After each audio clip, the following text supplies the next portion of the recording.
Lapkričio 7. Aš regėjau sielas tų, kuriems buvo nukirstos galvos dėl Jėzaus liudijimo ir dėl Dievo žodžio. Apreiškimo knyga 20 skyrius 4 eilutė. Nors šitas nukirtimas netiesioginis, bet perkeltinės prasmės, tačiau jis turi gilią reikšmę.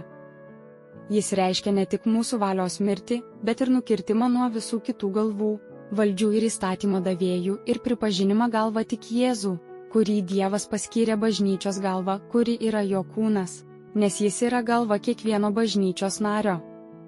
Tai reiškia ne vien nukirtimą nuo visų suorganizuotų įstaigų ir valdžių galvų, bet ir nepripažinimą savo galvos ir valios, kad priimame mūsų viešpaties Jėzaus vadovavimą ir jo valią. Tai yra ta pati mintis, į kurią apaštalas atkreipia mūsų dėmesį, laiške Romiečiams 6 skyriuje 3 eilutėje, kur jis pareiškia, kad mažojo būrelio nariai buvo pakrikštyti į Kristaus kūną, kaip to kūno nariai, vadovaujant vienai galvai Kristui, per krikštą į jo mirtį, per pilną valios pašventimą ir visišką savo gyvybės guldymą ištikimai, net iki mirties.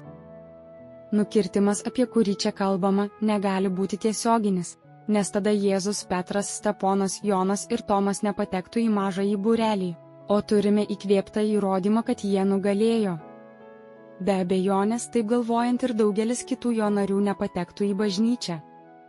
Taigi, čia turi būti kalbama apie simbolinį nukirtimą, tai yra atidavimą mūsų žemiško širdies, proto bei valios ir priėmimą Jėzaus, jo širdies, proto ir valios, priėmimą jo kaip mūsų galvos. Paklūstame tam simboliniam nukirtimui ir būname jame, būdami paklusnus tiesai, kuri nurodo į Dievą ir Kristų kaip į tuos, per kuriuos ateina mūsų ir pasaulio išgelbėjimas.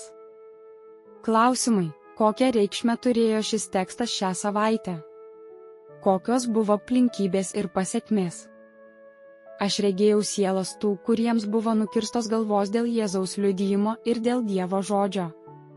Apreiškimo knyga 20 skyrius 4 eilutė.